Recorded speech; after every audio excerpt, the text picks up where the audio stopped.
तो आज का हमारा टॉपिक है एलोट्रोप्स। तो एलोट्रोप्स समझाने से पहले थोड़ा बहुत आपको रिवीजन कर दूं कि कार्बन के रिगार्डिंग, कार्बन का हमने एटॉमिक नंबर 6 क्यों है उसके रिगार्डिंग हमने डिस्कस कर लिया, और उसका एटॉमिक मास जो है कितना होता है, एटॉमिक मास उसका एटॉमिक नंबर 6 और एटॉमिक मास 12 होता है। अब हमें एलोट्रोप्स को समझने के लिए आइसोटॉप्स को समझना ज़रूरी है। आइसोटॉप्स के लिए हमें दो चीज़ को समझना है। पहला है हमें एटॉमिक नंबर और एटॉमिक मास को समझना ज़रूरी है, जो हमने ऑलरेडी थोड़ा एक बार जो इनके रिगार्डिंग डिस्कस कर चुका है। एटॉमिक मास और एटॉमिक नंबर होता क्या है? तो एटॉमिक नंबर, ठीक, एटॉमिक मास न्यूट्रॉन और प्रोटॉन को सम करने के बाद बन जाता है, और atomic number number of electrons को कहा जाता है, यानी नंबर ऑफ इलेक्ट्रॉन्स या नंबर ऑफ प्रोटॉन्स कितना होता है उसी को कहा जाता है एटॉमिक नंबर। अब एलिमेंट में आप लोगों को मालूम है कि एलिमेंट में एक तो एटॉमिक मास होता है, एलिमेंट का एक तो एटॉमिक नंबर होता है। एटॉमिक मास के लिए जैसे कि मान लो कार्बन है, तो कार्बन का एटॉमिक मास होगा, नंबर ऑफ प्रोटॉन और नंबर ऑफ न्यूट्रॉन को हमें सम करना है, तो टोटल उसका जो टोटल बन जाता है तो एटॉमिक मास 12 बनता है। और अगर हम उसका एटॉमिक नंबर देखा जाए तो हम सिर्फ नंबर ऑफ इलेक्ट्रॉन या नंबर ऑफ प्रोटॉन, क्योंकि नंबर ऑफ इलेक्ट्रॉन और नंबर ऑफ प्रोटॉन बराबर होता है, तो नंबर ऑफ इलेक्ट्रॉन भी कह सकता है या नंबर ऑफ प्रोटॉन, किसी कोई आपको कह सकता है किसी भी, यानी उसका एटॉमिक नंबर किस बेस पे दिया जाता है, तो एटॉमिक नंबर के यानी नंबर ऑफ इलेक्ट्रॉन के बेस पे या नंबर ऑफ प्रोटॉन के बेस पे किसी भी एलिमेंट को दिया जाता है, ठीक है, उसका जो है पोजीशन, उसका जो है नंबर। अब आप लोग आगे समझ सकता है कि एलोट्रोप्स के अंदर हमें क्या समझना है, वो आपको एलोट्रोप्स होता क्या है उसको समझना पड़ेगा। तो एलोट्रोप्स समझने के लिए आपको ये नज़र में रखना है कि फिज़िकल और केमिकल प्रॉपर्टीज़ के बेस पे जो है एलोट्रोप्स को हम समझ सकता है। एलोट्रोप्स को समझने के लिए हमें क्या करना पड़ेगा, नंबर ऑफ इलेक्ट्रॉन्स और नंबर ऑफ, ठीक है, एलोट्रोप्स को समझने के लिए नंबर ऑफ इलेक्ट्रॉन्स, प्रोटॉन्स, यानी उसका फिज़िकल प्रॉपर्टीज़ और केमिकल प्रॉपर्टीज़, ठीक। अब जैसे कि फॉर एग्ज़ाम्पल अगर हम बात करते तो किसका, कि इलेक्ट्रॉन्स को, तो किसी भी एलिमेंट्स का नंबर ऑफ इलेक्ट्रॉन्स या केमिकल प्रॉपर्टीज़ तो सेम रहता है, पर उसका फिज़िकल प्रॉपर्टीज़ जो है डिफरेंट होता है। फिज़िकल प्रॉपर्टीज़ का बात ये कर रहा हूँ कि मैं स्ट्रक्चर का बात कर रहा हूँ, या उसको अगर उसका डिफिनेशन व्हाट इज़ एलोट्रोप्स में आप इस तरह भी लिख सकता है, the existence of a same elements, to the existence of a same elements into different, ठीक है, the existence of a same element into different physical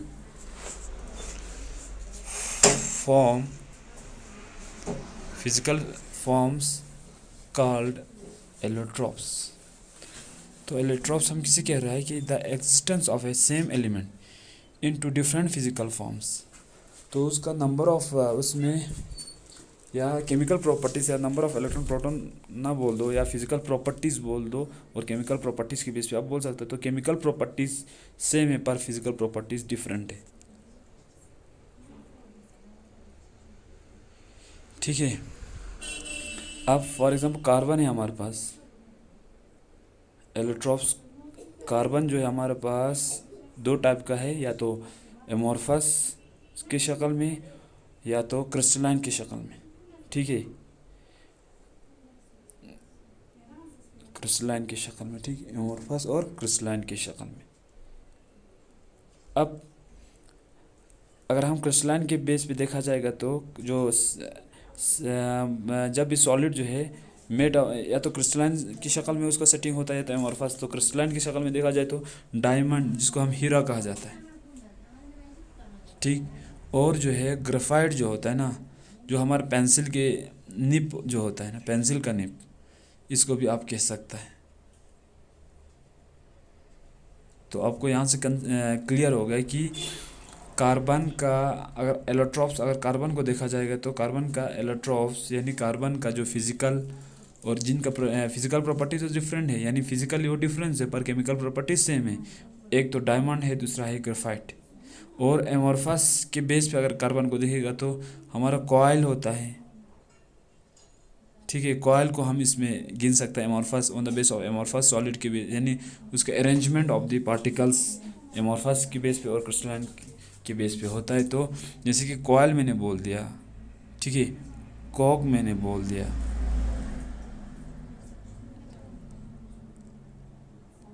ठीक है, और जो है ये लैम्प ब्लैक हो गया,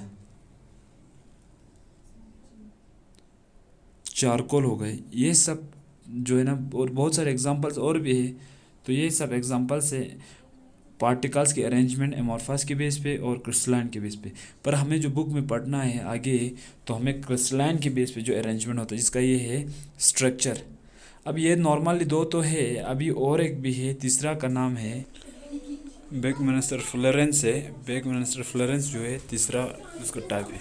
अब इसमें और कुछ टाइप्स होता है जैसे कि कार्बन नैनो ट्यूब, तो डायमंड, ग्राफाइट, बैकमेस्टर फ्लोरेंस और कार्बन ट्यूब।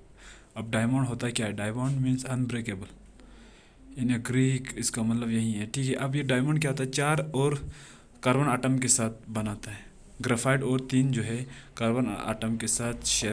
एलोट्रॉप्स और allotropism is the property of some chemical element to exist in 2 or more different form, यानी इसका फिजिकल जो है फिजिकल प्रॉपर्टी देखा जाएगा ना, फिजिकल ये जो है बहुत अलग अलग किस्म के होता है, पर होता ये केमिकल प्रॉपर्टी इसका सेम ही हो। जैसे कार्बन का ही बना होगा, उसका जो स्ट्रक्चर अलग होगा, जैसे कि डायमंड है, ग्राफाइट है, बैकमेस्टर फ्लोरेंस है और जो है कार्बन नैनो ट्यूब है, इनका स्ट्रक्चर अलग है, ठीक है, पर बना कार्बन से ही है।